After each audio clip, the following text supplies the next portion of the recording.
Terima kasih Anda masih bersama kami di Kompas Petang, saya Cynthia Rompas. Saudara Presiden Joko Widodo merespon wacana dirinya akan menjadi penasihat khusus Presiden terpilih Prabowo Subianto melalui pengaktifan kembali Dewan Pertimbangan Agung. Usai meninjau Rumah Sakit Umum daerah Konawe, Presiden Jokowi bilang wacana untuk jabatan Dewan Pertimbangan Agung di Kabinet Prabowo Gibran masih terlalu dini untuk dibahas. Jokowi bilang saat ini dirinya masih menjabat sebagai presiden selama 6 bulan ke depan.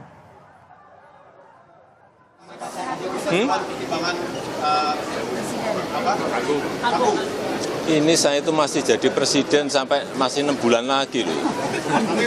Masih presiden sekarang ini. Ya sekarang masih bekerja kayak gini ditanyakan. Pak Presiden, kalau terkait masalah pembangunan infrastruktur.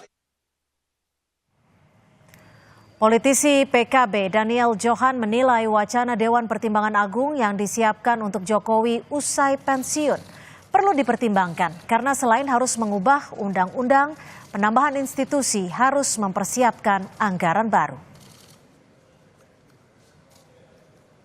Mau dibentuk kembali itu akan menguras kembali anggaran yang sangat terbatas ini.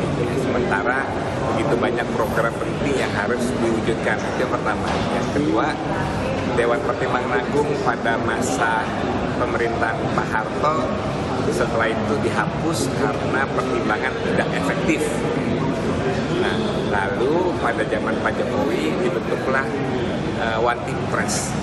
One Team Press pun banyak yang melihat tidak efektif. Pengamat politik Ujang Komarudin mengkritik tawaran jabatan penasihat Prabowo untuk Jokowi.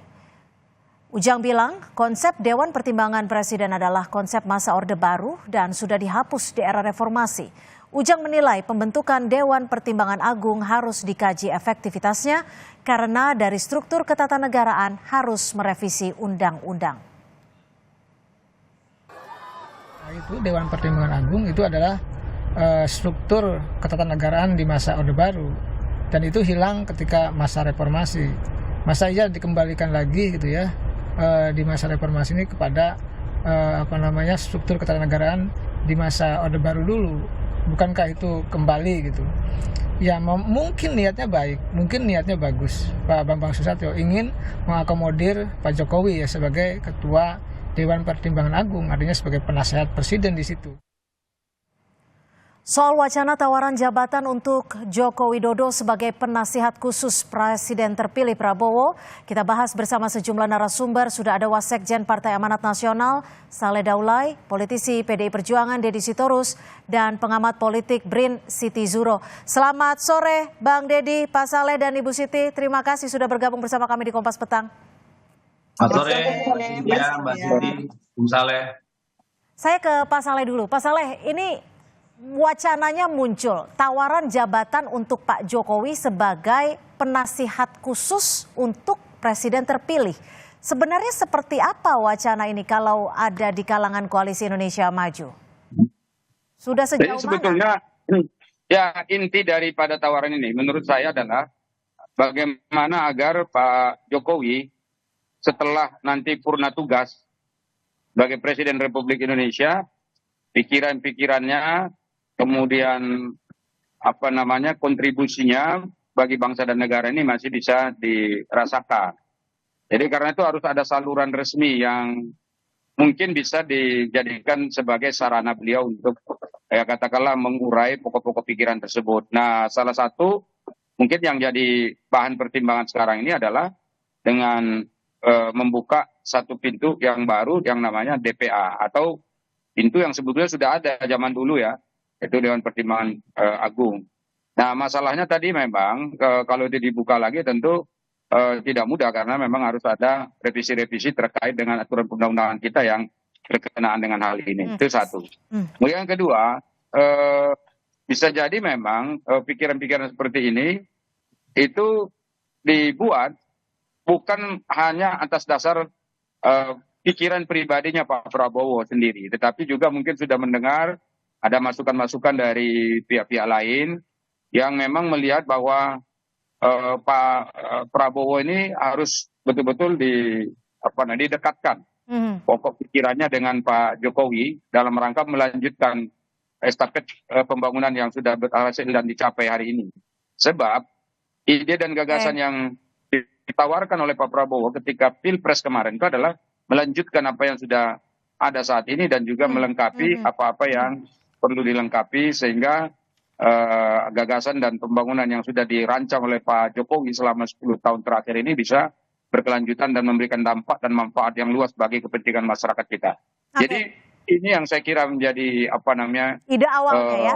pokok titik awal kenapa kami muncul, tangkap.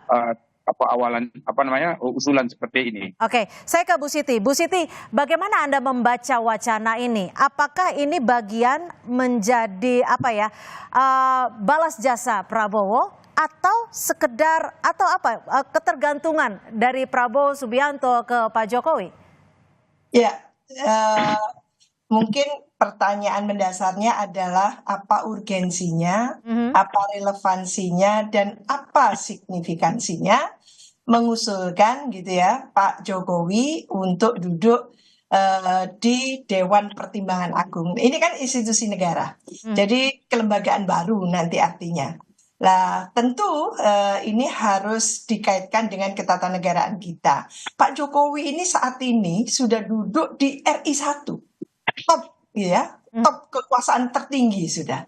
Masa kita downgrade gitu untuk menjadi apapun gitu Pak Purnabakti nanti. Jadi menurut saya mungkin bukan itu ya, melanjutkan tidak identik atau sama dengan gitu ya, menempatkan tetap Pak Jokowi ada di ketatanegaraan itu dan di posisi tertentu dan memberikan terus-menerus secara formal gitu ya, institusional. Tidak seperti itu juga membacanya kalau menurut saya.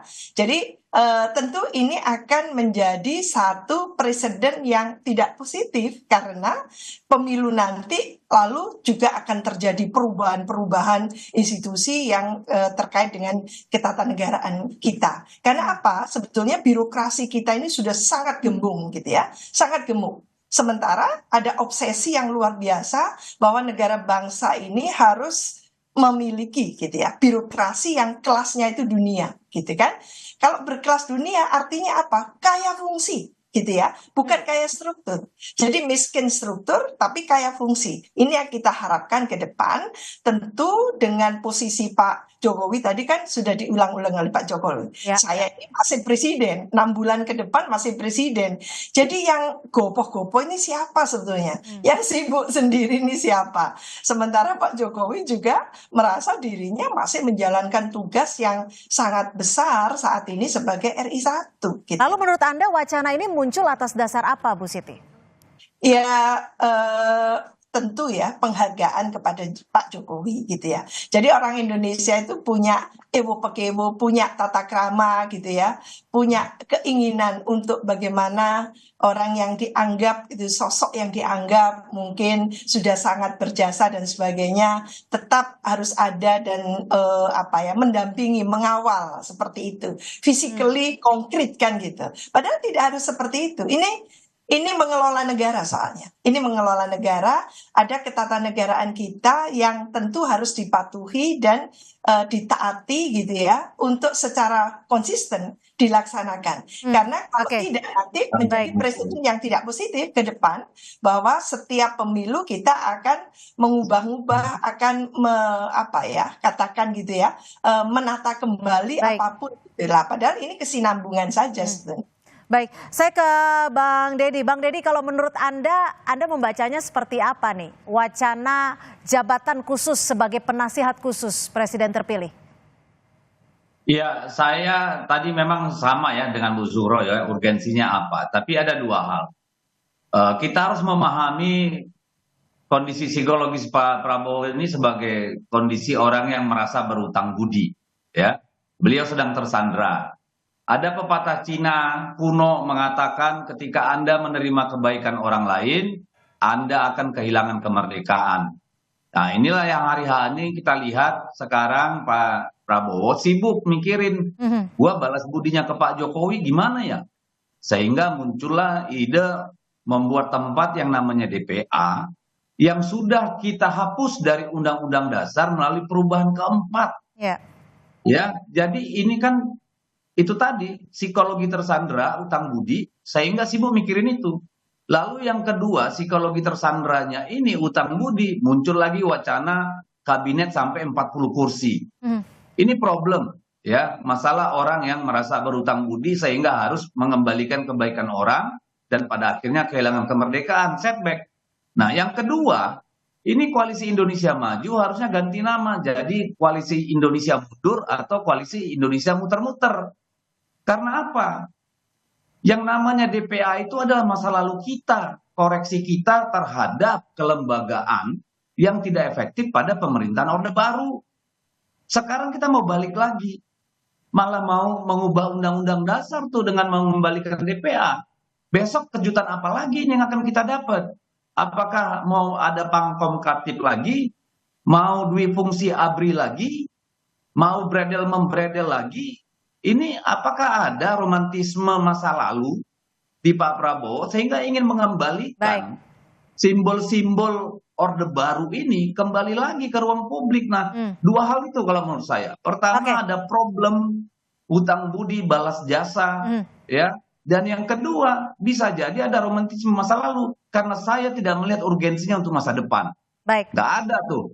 Kalau saran saya daripada bikin DPA untuk mikirin Pak Jokowi, ya udah diperpanjang 2 tahun aja Pak Jokowi, Gibran istirahat dulu, nanti tahun ketiga baru masuk. Oke, ditahan sampai di situ. Pak Saleh, gimana Anda meresponnya? Dibilang untuk balas jasa, utang budi, atau romantisme masa lalu? Ini flashback. Menurut Anda? Ya, saya kira bahasanya nggak seperti itulah ya, karena Pak Jokowi ini dengan Pak Prabowo, periode pertamanya Pak Jokowi itu mereka berseberangan. Kemudian pada periode keduanya Pak Jokowi, di mana Pak Prabowo bergabung. Jadi antara kedua tokoh ini sebetulnya adalah pernah berteman, bersahabat, tapi mereka juga pernah katakanlah saling mengkritik dan saling memberikan masukan. Nah karena itu secara jujur itu di banyak tempat Prabowo menilai bahwa kinerjanya Pak Jokowi itu sebetulnya sangat baik dan berhasil. Nah, beliau ingin memajukan ini, lebih memperluas lagi kemajuan-kemajuan yang dicapai. Dan karena itu basis-basis yang sudah diletakkan oleh Pak Jokowi itu tetap harus dilanjutkan. Dalam konteks itulah perlu ada kontinuitas komunikasi antara Pak Prabowo dengan Pak Jokowi itu. Nah, sebetulnya formulasi yang ditawarkan itu kan bukan hanya DPA. Jadi kemarin tuh ada juga usulan membentuk apa yang disebut dengan Barisan Nasional. Barisan Nasional itu adalah gabungan dari partai-partai koalisi dan juga para pendukung, di mana nanti di sana Pak Jokowi ditempatkan sebagai pemimpinnya gitu. Dengan begitu nanti masukan-masukan dari berbagai pihak yang ada di lingkaran katakanlah pendukung Pak Prabowo itu menjadi sistematis dan sinergis ya dengan apa yang ada di pemerintah. Nah, kalau itu dia tidak perlu ada merubah undang-undang karena itu sifatnya memang di luar pemerintahan begitu. Jadi ini juga menjadi salah satu alternatif. Alternatif yang lain kemarin itu kan sempat ada usulan dan sekarang saya kira wacana itu masih ada membentuk Presidential Club misalnya seperti itu. Nah, Presidential Club itu juga sebetulnya adalah contoh-contoh tawaran alternatif di mana kita bisa menempatkan Pak Jokowi untuk masuk dalam bagian yang tidak terpisahkan dari agenda-agenda yang akan dilakukan oleh pemerintahan ke depan. Nah, termasuk diantaranya yang terakhir itu mungkin yang perlu dipikirkan oleh banyak pihak itu adalah bagaimana Jokowi katakanlah dimasukkan atau diakomodasi dalam salah satu lingkungan partai politik yang sekarang sudah mendukung Pak Prabowo. Jadi semua alternatif-alternatif ini sebetulnya adalah pilihan-pilihan yang belum final. Belum final, ini sifatnya masih usulan tawaran dan menunggu komentar dan pendapat dari pihak-pihak lain yang menunggu respon publik juga mungkin ya. Baik, kita masih akan membahasnya. Lalu seberapa efektifkah wacana jabatan yang akan diberikan kepada Presiden Joko Widodo setelah purna tugas? Kita masih akan kembali usai jeda. Tetap bersama kami di Kompas Petang.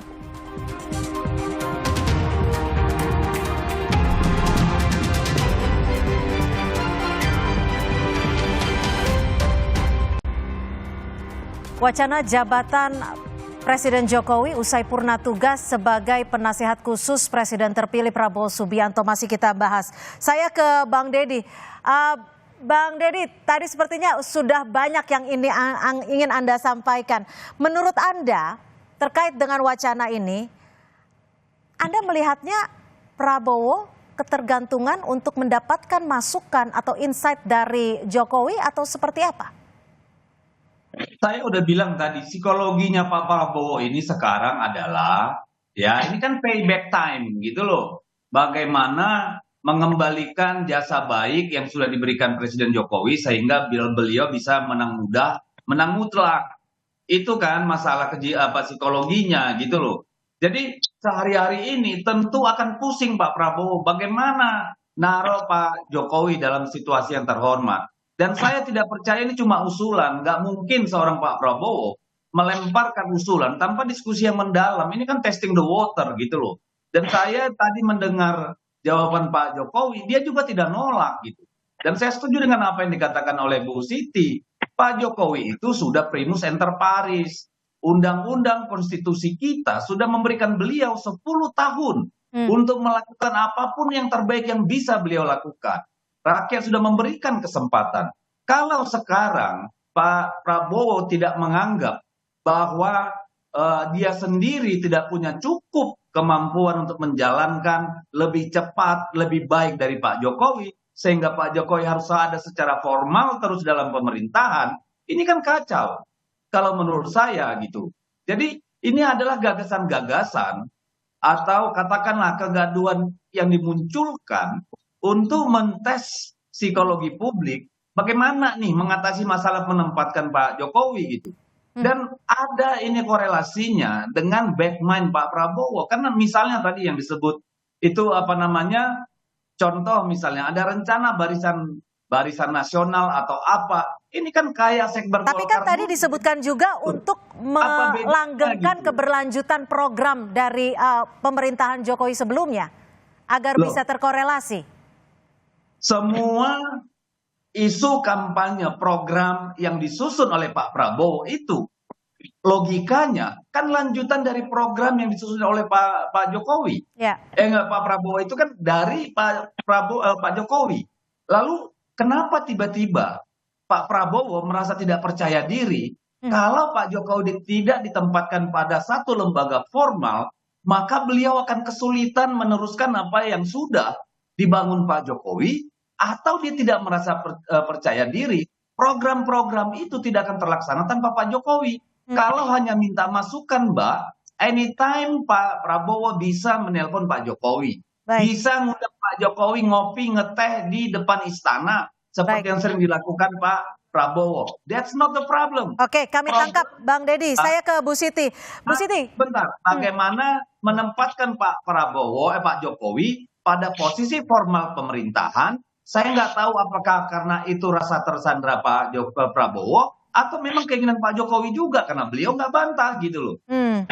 Oke, saya ke Bu Siti. Bu Siti, ini disebut bahwa Pak Prabowo bisa jadi tidak percaya diri, tersandra. Menurut Anda, seberapa besar Pak Prabowo ini bisa bebas dari pengaruh Joko Widodo di pemerintahan selanjutnya? Ya, ini kan kerjasama ya antara Pak Prabowo dan Pak Jokowi. Pak Jokowi mengundang Pak Prabowo menjadi Menhan gitu ya, dan selanjutnya mencalonkan, mengusung, bahkan mendukung gitu ya, dan ternyata berhasil gitu ya.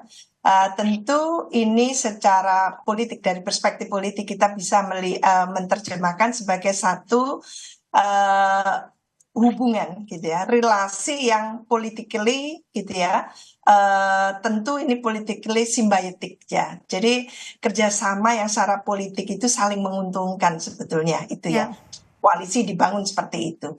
Opsi-opsi yang diberikan, mulai ada presidensial club sebelumnya, bahkan ada Barnas ya, Barisan Nasional yang akan dihuni oleh partai-partai politik banyak dan sebagainya, oleh relawan dan sebagainya gitu ya. dan terakhir ini ada DPA dan Pertimbangan Agung, itu semua sebetulnya adalah ingin menunjukkan gitu ya atensi khususnya dari Pak Prabowo dan sekitarnya kepada Pak Jokowi.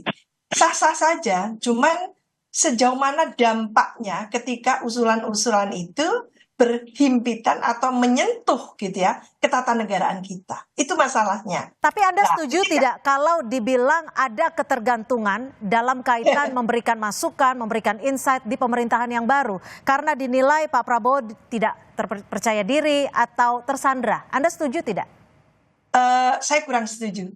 Karena Pak Prabowo adalah sosok yang dari awal itu mandiri sebetulnya. Sosok yang dari awal mandiri, sosok yang dari awal fighter gitu ya, orang yang berjuang gitu ya, baik di tentara maupun di Partai Gerindra, sampai ikut pemilu berkali-kali sebagai cawapres, sebagai capres 3 kali gitu ya.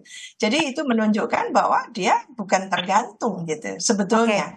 Hanya dalam konteks ini gitu ingin mungkin menunjukkan secara eksplisit dan ekspresif gitu ya bagaimana terima kasihnya dan sebagainya. Oke, berarti Anda setuju kalau disebut sebagai balas jasa atau balas budi?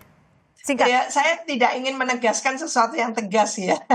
Sudah sangat clear. Jadi it goes without saying bahwa itu jelas ya. Makanya politically symbiotic tadi itu munculnya politically symbiotic. Jadi hubungan yang saling tentunya bukan tergantung, tapi ya seperti itu pola relasi dalam kepentingan politik kan gitu ya. Jadi menurut saya tidak perlu dijelas-jelaskan gitu. Nah, cuman masalahnya yang kita pikirkan adalah dampaknya ketika harus menghidupkan kembali Dewan Pertimbangan Agung. Ketika Dewan Pertimbangan Agung dihidupkan kembali, itu kan anggotanya bukan hanya satu gitu, banyak. Lah bagaimana mengarrange itu lagi dan sebagainya. Baik, saya ke Pak Saleh terlebih dahulu. Pak Saleh, bagaimana Anda merespon kalau disebut tadi oleh Bang Deddy, Pak Prabowo tidak percaya diri, masih ada ketergantungan, dan juga tersandra? Ya, saya melihat bahwa Pak Prabowo itu adalah seorang mantan tentara militer yang sudah memimpin pasukan ya dari bawah. Sampai akhirnya beliau menjadi seorang jenderal. Jadi kalau ditanya soal kepemimpinan dan kepercayaan diri, saya kira itu tidak perlu diragukan lagi. Jadi kalau masih disebut bahwa beliau itu orang yang tidak percaya diri, itu kita menafikan keberadaan dan eksistensi kaderisasi di di militer kita gitu. Di mana kita tahu bahwa jenderal-jenderal di militer kita ini juga orang-orang hebat, orang-orang yang percaya diri dan yang sudah saya katakan lulus dari sisi leadership dan kepemimpinan. Jadi karena itu ini sudah terjawab ya otomatis dari. Belum lagi kepercayaan diri Pak Prabowo itu dibuktikan dengan beliau mendirikan partai politik yang namanya Gerindra. Nah, Gerindra ini sekarang adalah partai ketiga terbanyak perolehan pemilu yang lalu di kursi legislatif. Dan sebelum-sebelumnya beliau juga sudah ikut dalam percaturan politik nasional. Beliau itu sudah memimpin partai ini, saya kira dengan cukup keberhasilan, di mana di daerah-daerah juga banyak calon legislatif yang menjadi legislatif. Kemudian calon-calon eksekutifnya juga sudah memimpin di eksekutif. Jadi karena itu dari sisi kepercayaan diri nggak ada kurangnya dan bisa dibuktikan sendiri di Partai Gerindra. Menurut pengamatan dan juga pendengaran kita dari teman-teman yang aktif di sana, Pak Prabowo itu ya cukup sangat-sangat percaya diri ya memimpin partai itu dan dia sangat disegani, dihormati dan tentu dianggap orang tua bagi seluruh kader-kadernya di seluruh Indonesia. Jadi ini saya kira sesuatu yang sangat jauh dari apa yang disampaikan bahwa beliau kurang percaya diri. Baik, kemudian apakah ini adalah bagian daripada balas budi dan seluruhnya? Saya kira bukan pada sisi itu sebetulnya, tapi lebih pada sisi keberlanjutan program. Di mana memang sejak kampanye dari awal Prabowo Gibran itu selalu mengatakan bahwa mereka adalah bagian dari keberlanjutan program pemerintah yang sedang dilaksanakan saat ini. Dari berdasarkan evaluasi yang dilakukan oleh TKN Prabowo Gibran, bahwa apa yang dilakukan oleh Pak Jokowi selama 10 tahun terakhir ini menunjukkan hasil yang betul-betul membawa dampak positif bagi kehidupan kita berbangsa dan bernegara. Karena itu perlu dilanjutkan. Nah, supaya komunikasinya itu tetap intens secara formal maupun informal, maka perlu dibentuk semacam lembaga seperti ini. Dan ini kan sekali lagi belum final, ini masih tawar. Kemudian yang berikutnya perlu diketahui bahwa Pak Prabowo itu berpikirnya bukan jangka pendek 5 sampai 10 tahun, tapi beliau itu sebetulnya yang dipikirkan adalah tahun emas, di mana Indonesia nanti generasi emasnya itu akan bangkit pada tahun 2045. Baik, saya ke Bang dalam Deddy. proses ini Kami tentu cukup tangkap. diperlukan orang-orang yang betul-betul ya bisa bekerja sama secara baik dengan Pak Prabowo. Tentu salah satunya ya adalah Pak Jokowi gitu. Baik, kami tangkap. Saya ke Bang Deddy. Bang Deddy, jika wacana ini akan terus mengemuka setelah sebelumnya Presidential Club yang kita tahu, menurut Anda seberapa efektif nanti terkait dengan penasihat khusus Presiden terpilih di Dewan Pertimbangan Agung? Ya nggak ada untung-untungnya, yang ada hanya melambatkan. Makanya ini bukan koalisi Indonesia Maju, tapi Indonesia mundur. Karena berpikirnya ke belakang terus, bahwa keberlanjutan berarti Pak Jokowi ada dalam pemerintahan. Kalau betul Pak Prabowo itu percaya diri, sudah kasihan Pak Jokowi, biar aja balik ke Solo berkebun. Kan beliau setiap saat bisa dipanggil. Itu yang pertama. Yang kedua, kalau beliau percaya diri, ngapain ditambahin 40 kementerian? Jadi sampai 40. Logikanya begini, Mbak. Banyak lembaga dibentuk oleh Pak Jokowi, ya. Sampai 5 tahun, itu banyak yang sampai sekarang anggarannya juga belum jelas. Misalnya badan ekonomi kreatif. Sampai sekarang saya nggak tahu tahun keberapa baru dapat tuh nomenklatur anggaran dari APBN. Dia numpang ke Kementerian Pariwisata. Nanti ini gimana lagi anggaran dari Setnek? Jadi apakah kita mau jadi orang munafik, hanya bersilat lidah, atau kita langsung bicara substansi? Karena apa yang disampaikan Daulay dari tadi itu kan cuma lip service kalau menurut saya. Kalau betul Pak Prabowo itu percaya diri, kalau betul Pak Prabowo percaya programnya itu semua adalah kelanjutan dari Pak Jokowi, udah jalan aja, nggak usah seret-seret Pak Jokowi. Itu satu. Kita masih akan nantikan tentunya seperti apa nanti wacana terkait dengan penasihat khusus Presiden terpilih di Dewan Pertimbangan Agung. Terima kasih Bang Deddy Sitorus, Pak Saleh Daulay, dan juga Ibu Siti Zuro sudah bergabung bersama kami di Kompas Petang atas perspektifnya sore ini. Selamat sore.